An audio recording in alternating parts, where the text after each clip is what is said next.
All right, good morning. This is, like you said, 1 Peter chapter 2, verses 12 through 17. It says, "Keep your conduct among the Gentiles honorable, so that when they speak against you as evildoers, they may see your good deeds and glorify God on the day of visitation. Be subject for the Lord's sake to every human institution, whether it be to the emperor as supreme or to governors as set by him to punish those who do evil and to praise those who do good. For this is the will of God, that by doing good you should put to silence the ignorance of foolish people. Live as people who are free, not using your freedom as a cover-up for evil, but living as servants of God. Honor everyone. Love the brotherhood, fear God, and honor the emperor." You may be seated. All right. Is everybody doing okay? Survived the heat wave? Sure. Yeah. Did the week go well? Everybody good? Catch any parades? See any fireworks before the storms came in? We were on TV. Nice. Okay. Well, better than nothing. Yeah, it's good. Good. Well, I hope you had somehow stayed cool during the week and had a nice time with family or friends or whoever you were with, neighborhood, wherever, yesterday. It's interesting, I don't know, I found it interesting. I guess I was sort of half expecting that, throughout the week as I would pull up news feeds, or check in on the news outlets that I check in on, that I would just read more headlines or more commentary or news stories just somehow related to, the 250th anniversary of our nation and founding. I thought maybe there would be, more news throughout the week of how different neighborhoods and communities were going to honor and celebrate the day in different ways and different traditions. Or maybe little, historical stories and anecdotes and things that have fed into who we are or how we are making impact, any of that sort of stuff. But I really didn't, maybe until yesterday, I had a chance to just to double check. But really throughout the week, it was just more of the same. It was a lot of just the news and maybe I need to find better news outlets, but we all know that our news these days tends to all come with certain biases and slants. And so I always try to pull headlines and read articles from, news outlets, which are notoriously across the political spectrum or whatever. And it just seemed like all throughout the week, it's like nobody even was acknowledging what we were coming up on. And it was more just identifying and calling out the misguided, unfortunate things, decisions and actions that the other side were taking to continue to push our nation down into ruin or wherever. It just almost seemed, and actually, so some of the commentary that I did listen to, whether it was podcasts or whatever, some of this acknowledging that, it's an interesting time where we have this momentous anniversary, and there is this air of celebration. Of course, we're going to celebrate like we do every 4th of July. But when we think about certain national dynamics, they were just pointing out that it just feels a little heavier these days, and that we have almost like this layer of lament going along as well too. Like some of them would point out, some of them were old enough to remember the bicentennial celebration, 1976. Right? Yeah, we have a few of those. I wasn't going to call anybody out, but that's fine. They would talk about how, back then, there were problems and issues as well, too, but it just seems like now there's just a heavierness, a little bit more somber, a little bit more lamenting. There's lamenting of, our culture doesn't seem to have the same values and principles or ethical guidelines that used to move and animate us, and we long maybe for a return to some of those principles and values that used to move us as a culture. Or there are some who lament, our continued tendency to get caught up in wars and violent means as the solution to problems that we face. Or there are those who lament that we don't seem to be anymore this place that welcomes the poor, tired, huddled masses to come to find refuge and compassion, right? And maybe you could say this too. So, I say we know full well that our nation has always wrestled, or I would say has always been on a journey of trying to have greater consistency and greater conformity to the values and to the ideals that we state in some of our founding things, right? Whether it's, for years holding men and women in slavery, all the while, stating clearly that all men are created equal and have equal rights to life, liberty, and pursuit of happiness. Or whether it's our continued efforts to try to be a place where people of all ethnicity and status and gender and creed can have equal opportunity to that life, liberty, and pursuit, right? So it's always been a work in progress. And the church, has always had a key role to play in the ongoing development and health and life, most oftentimes in powerfully effective ways, sometimes not so good and effective. Anyway, it's just, maybe having all that on the mind, or as we're here in some of our patriotic attire, and we just generally are feeling a little bit more patriotic. It's interesting to me that as we're working through 1 Peter, we're on a passage where his whole intent is to tell us, the church, how you go about living in a civic society. Or maybe just because of the way the mindset that I'm in throughout the week, I titled this sermon, Ancient Patriotism for the Modern Church, right? Because that's sort of just how I'm reading it. And so that's my intent this morning. It's just to go through and look at the instructions that Peter gives to his church in that ancient Roman society and apply some of that ancient wisdom to us today as we continue to think, what does it mean to be a people, individually and together as a church, that live for the benefit and hopefully the redeeming impact that Christ would long to have in the places that he has called us to. Sorry. And right on cue, I am not advancing my slides. There's your intro, right? And my intent, I just want to highlight the simple things, but they're simple and clear instructions, but I want to point out how striking they are, and almost like to a head-scratching level, some of the commands that he gives. And so right off the bat, we'll jump in where he says, okay, be subject, as he writes to the church. Be subject to every institution, including the emperor as supreme, or to the governors under him who punish evil and praise those who do good. He'll later say, you show honor to the emperor. Okay, and that seems straightforward enough, clear enough to us, but that would have been, you had to make that point in the ancient world. Because think about it, for the ancient church, especially so close to the heels of the resurrection and the ascension and enthronement of Christ. The earliest creed of the ancient church was just 3 simple words: Jesus is Lord. And that was more than just a theological statement. That was a political statement. And it was a politically controversial statement, right? Because the creed of the Roman Empire, the Evangelion, the gospel of the Roman Empire, was that Caesar is Lord. And wherever Caesar extends his reach, right, he is Lord and there is peace. Right, but it's the ancient church that was firmly rooted in this conviction. That Jesus Christ and his death and resurrection has not just had gone, not just had the climactic showdown with the problem of our individual sinfulness, but has gone to war with all that rages against his creation. And in his death and resurrection has triumphed over every rule and authority, every power and principality, every under-shepherd, every under-ruler and emperor, such that now all of history bows in conformity to the direction that the King of Kings and Lord of Lords intends to take it. Right? So on the one hand, who is this earthly Caesar that we are somehow supposed to be subject to? No. Be subject to every human institution. And why that's even more of a challenge.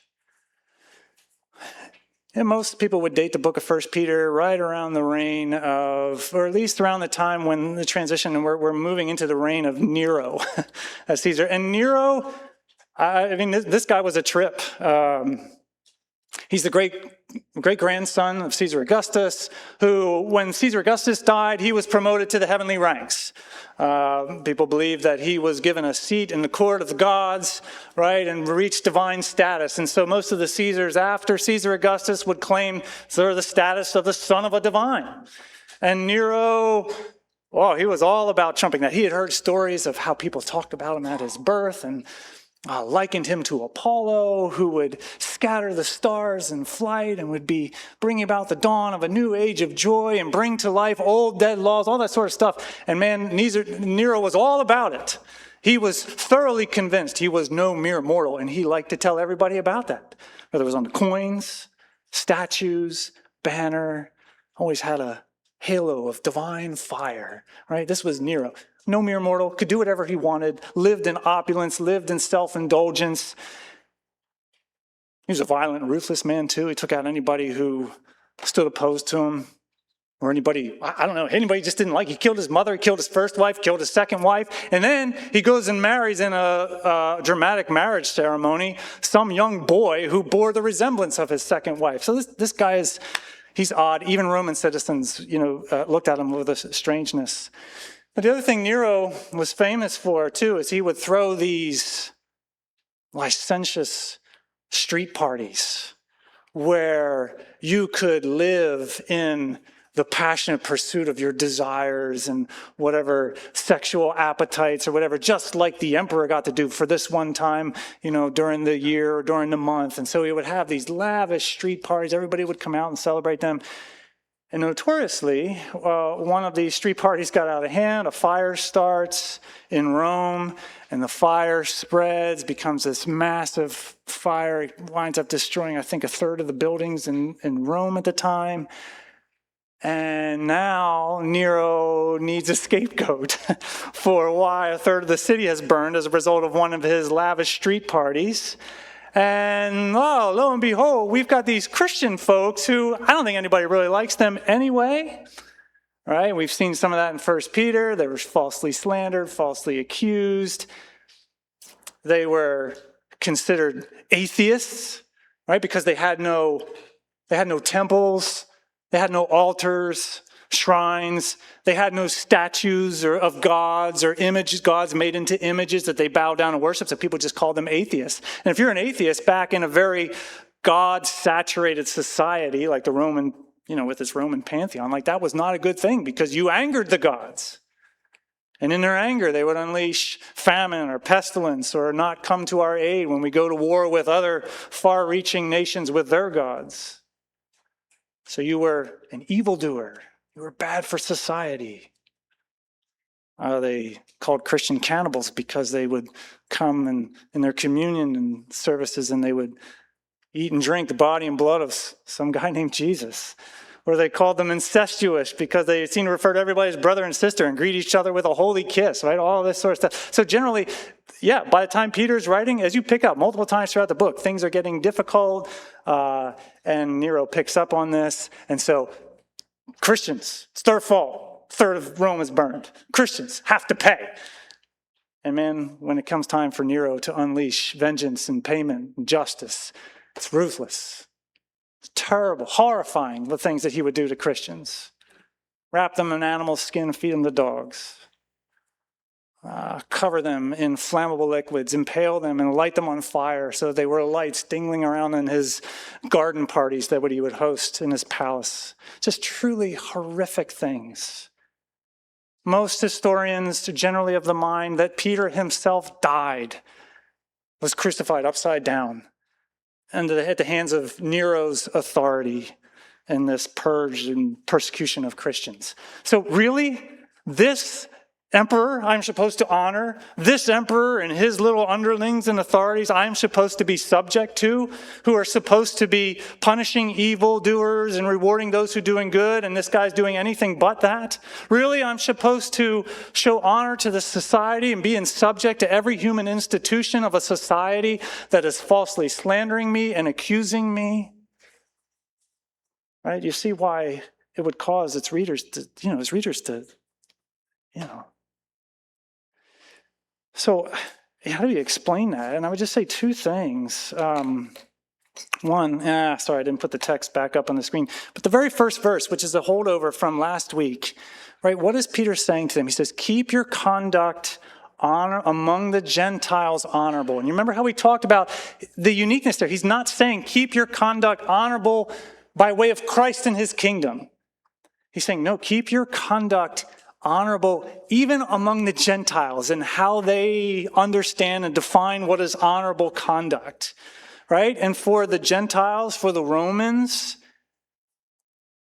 they view Roman society as one big family, and as the emperor, as the protector father, the pater patria, I think it was the word for it, right? The guardian father who cared for and provided for the peace and prosperity of the people. And the way that the family flourished and enjoyed that peace and prosperity, just like any home and any family, hopefully the kids, will stay orderly and compliant and obedient to parents, or in the ancient society to the father figure. That's how you maintain peace and prosperity. Same in the nation as a whole. Right? The people together were obedient, subject. The emperor, governors, institutions of society. This is what honorable conduct was for the good of the. And so he says, keep that conduct honorable. Okay, but then the other thing, which is maybe even more important, he says this, and it's a striking line. Did you pick it up?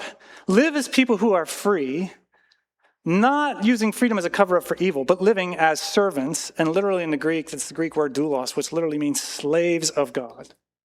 Right? So it's this odd, seeming contradiction to us. Live as free individuals who are slaves to God, right? And right away, immediately, we can see there, okay, there's a little bit of a difference between the biblical notion of freedom and our modern cultural American notion of freedom, right? Right, American notion of freedom, by definition, freedom means that all shackles or restraints are removed so that you can live out your passions, your desires, your dreams or goals, however you want to. Biblical freedom is more this notion that actually you are being set free from your passions. You are being set free from corrupted desires and goals and dreams so that actually you can live in service to the one who made you and the one who gave you life and knows how that life is best lived and enjoyed. That's why when you go back into the book of Exodus, when God is delivering his people from slavery to Egypt and Moses goes to Pharaoh and says, let my people go, right? Let my people go free. It's not so that let them go. It's never let my people go free so they can live their lives, outside of your tyranny. It's always let my people go so that they may what? Yeah, worship and serve me in the wilderness and the places that he leads them. Okay, and for Peter, right, so freedom is always being actually set free to genuinely live my life in service to the one who made me. And for Peter, this one who made us is actually on mission, right? He's on mission to reclaim his creation and restore not just individuals, but whole societies and cultures and nations and kingdoms, right? And to lead his creation into this good shalom that he always intended for it. That's why you have, him saying, keep your conduct honorable among the Gentiles, so that when they speak against you as evildoers, they instead may see your good deeds and what? Glorify God on the day of his visitation. Peter's hope is that the day when King Jesus returns, that the nations and the Romans and all the Gentiles will have been so impacted by the life and the witness of the church that they will in that day give glory to the one who had made them and given them life and knows best how their life is most enjoyed and lived. You see it? Right? So live as people who are free, but in your obedience to me and to the things that I am doing, keep your conduct honorable. And live in subjection to emperors and governors and every human institution, not because they are worthy of it in of themselves, but because you live as servants to me in the things that I am doing in my world and in my creation. Which gets to his last set of instructions here. So you honor one another, you honor everyone, he says, love the brotherhood, fear God, and honor the emperor. And right there, right, you honor the emperor, but there's only one that we fear. We honor the emperor, but he's not the one that we fear. The one that we fear is the one who holds the power of life and death. The one who has gone to war with the powers and principalities and triumphed over them in his resurrection and is now enthroned over them, and one day will eradicate from his good creation all trace of rebellion and resistance, so that nothing but goodness and righteousness and peace and justice remain. That's the one that we fear. Yes, you show honor to the emperor. You show honor to the governors. You show honor to the human institutions, but never in compromise of the things that Christ is calling us to. We all know that. But actually, then also, did you pick up in there, there's actually a pretty devastating critique of Roman culture in there. And so that, yes, even as they live in conformity, they ought to live in a way that actually stands out and striking. And you pick it up where it says that actually that same honor that you show to the emperor, that exact same honor you show to everyone. And that would have been unheard of in the Roman society, right? Because Roman society was a very socially stratified society. It was literally a pyramid to point up, and you reserved the highest honor for those at the top, and then, as you came down further down the pyramid, lesser and lesser honor. No. Just as God is no respecter of status and position in society, so the church is no respecter of that status. And we show honor to all, as Nate prayed, who created in God's image. Man, the early church was known for this. They were known to show uncommon honor and compassion and devotion to all people, no matter the status. When, the plague would come in to Roman cities and, and do what it does. And when it was far safer to go into quarantine or get out into the hills and escape, right? It was the Christians who stayed and who nursed the sick as best they could back to health, whether you were of noble birth or whether you were weak and poor and didn't have the means or abilities to care for yourself. We talk about this often. Early church was known for the way it went after and intentionally saw and pursued the people the rest of society overlooked. Whether it was those who, because of extreme poverty, weren't enjoying the goodness of God's creation, or because of physical weakness and illness, couldn't care for themselves, or whether it was children who were unwanted or widows who were overlooked, right? The early church was known eventually, and this is what began to turn the tide. They were known not only for their lives of honor and dignity and respect, but just the way that they lived then a sacrificial honor towards others all around them. And it was that began to slowly not only turn the tide of persecution, but literally change the dynamic of the whole Roman Empire. Right? So live in subjection. Show honor to the emperor, to the governors, every human institution. Live as free people, but not using your freedom as a cover-up for evil, but using that freedom now to live in service to the God who is on mission to rescue and redeem. Honor everyone, love the brotherhood, honor the emperor, and fear God above all. That's his instruction. And just in the time that we have left, I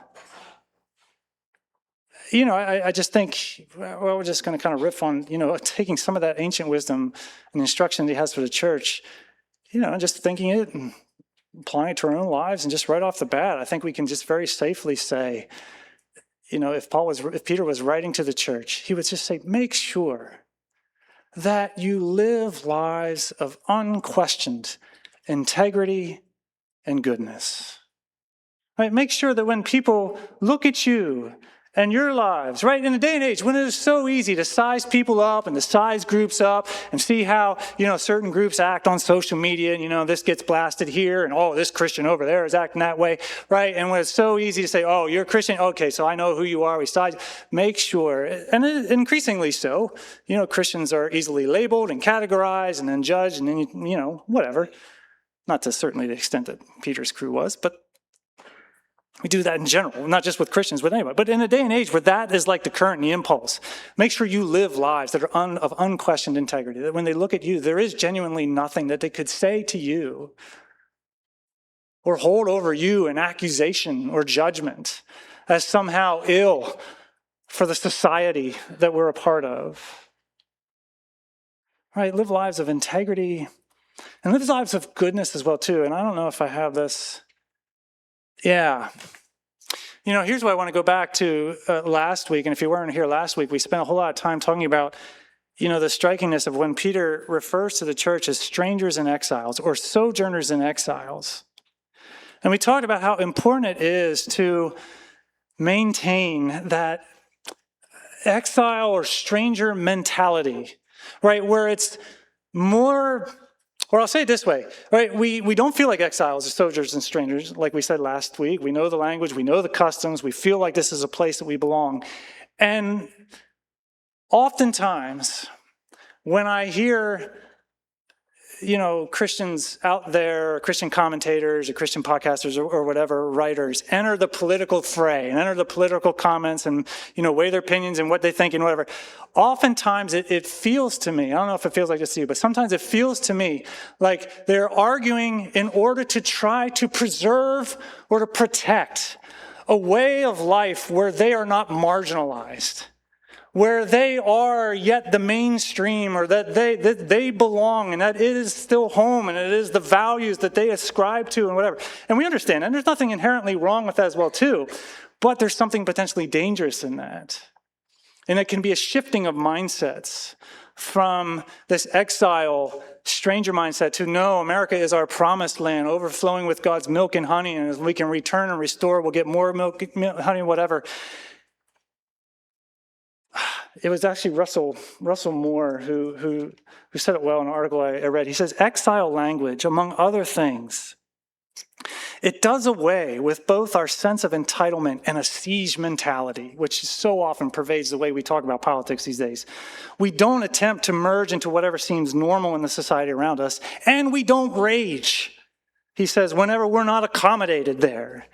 Instead, we see our normal situation as a pilgrimage. Right? And this is Peter's whole point all throughout this book. Like he's saying, yes, be subject to every human institution and to emperors and to governors. But he's not naive about Nero and the corruptions of Roman society. Like, at the close of the book, when he's referring to Rome and people who are in Rome in the closing chapter, you know what title he uses for Rome instead of Rome?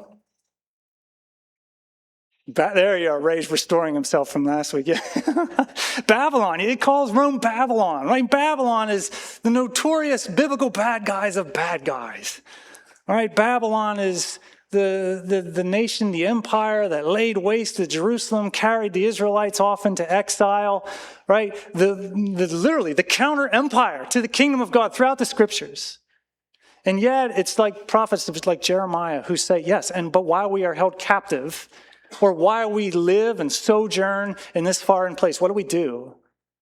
We don't just rage and resist and tear down, but we take root. We build homes, build fields and gardens, and take wives. And we seek the welfare of the cities where God has placed us. Right? This is Peter's mindset. You're sojourners, you're exiles, you're not citizens of this. You're citizens of a greater, far more glorious kingdom that lives under the paternal care and guardianship of the King of Kings and rulers of rulers. This is not your home to which you ultimately belong, and yet it's the place that you are called to seek the welfare of, because this God is on mission to rescue and redeem. So watch the way we talk about that. And really my interest there was to say that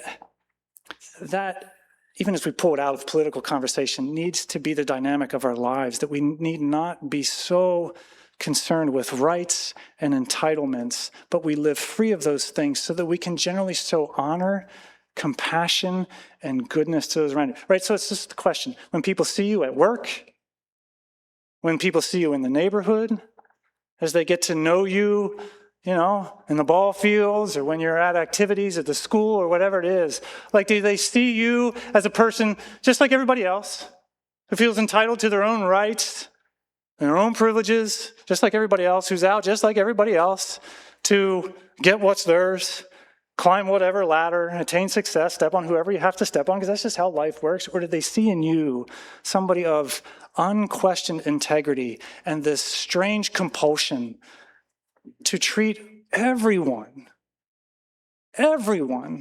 with honor, with dignity, and with sacrificial compassion and interest? The ancient church, I'm going to watch my time because we could talk all day about some of these things. The ancient church never set out to change the empire. You don't find anywhere in the scriptures, go out there in your mass campaigns and evangelize and change the empire. It just happened as they put into practice these simple, common, ordinary ways to live. It just happened as they lived lives of integrity and tried to live lives that were viewed as honorable, even among the Gentiles, and live lives as compassion and honor. And I was talking to actually Britt and Megan. Britt Hazeltine, Megan Wilson, they're getting married here towards the end of the summer, beginning of the fall. And so we were doing some pre-marriage counseling. And we were talking, because they're involved in ministry. We're Amy and I are in, ministry here and that sort of thing. And, so we were talking about some of the challenges that ministry presents and families and things like that. And, just talking about a lot of all of the, the programs and the things that Del Val Eagles have going on, and how, Britt's going to have to watch because, he can get involved in this, and there's always something for him to go after. And one of the ways that I challenged and encouraged them on that was just to say, oftentimes, especially in the ancient church, and even now too, it's not so much the programs and the dynamic things that we do that make such deep impact, but it's the lives that we live while we're doing those things. And I meant it as a genuine word of encouragement, because as I look at Britt and I look at Megan, what stands out to me is their joy in what they're doing, right? And their excitement as they're almost running ragged and, tiring themselves. Or what excites me, because I've gotten to know them a little bit, is to see their radical hospitality and how they use their homes over there in Chester to impact the neighborhood. And they open their homes all the time, and there's kids coming in and out of their homes regularly. You see them bringing some of those kids here on Sunday mornings, right? And so it's that they are living a presence of both integrity and joy, but then also compassion and radical hospitality that I believe at the end of the day is what's going to give them the greatest impact. And I've been challenged this summer. We were mentioning last week, how maybe one of the pressures and stresses we're going to feel as adults is that we're going to feel these pressures to get our kids involved in anything and everything so that they, turn into people who can thrive and succeed in the society we're a part of.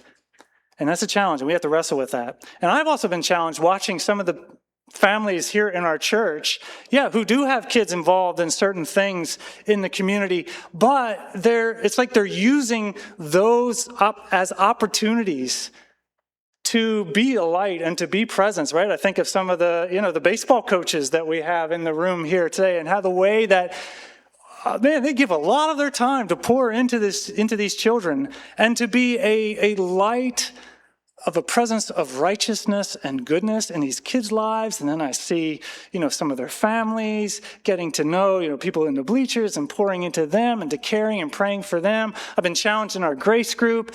We have people who are, bringing to us prayers of their neighborhood and, seeking wisdom and rejoicing when there are little moments of grace that poke through in the neighborhood, right? Which is all just to say, it's our lives, it's our quiet, simple, local lives of integrity and honor and goodness that at the end of the day have the greatest power, if the ancient church is any example, to make a real dent in the way that things are going to move forward. Where are we at? Just a couple other things. Living as free individuals. Maybe here what I would just say too, sorry, we could talk all day. I'm going to keep it short. But, in a day and age where, we're very polarized, we're divided into our little camps, parties, tribes. And it's like these camps, parties, and tribes and the leaders within them, they demand ultimate allegiance. You don't deviate from party platforms, party lines, because to do that, it's to give an inch to the other side. Now you weaken the strength of the other position.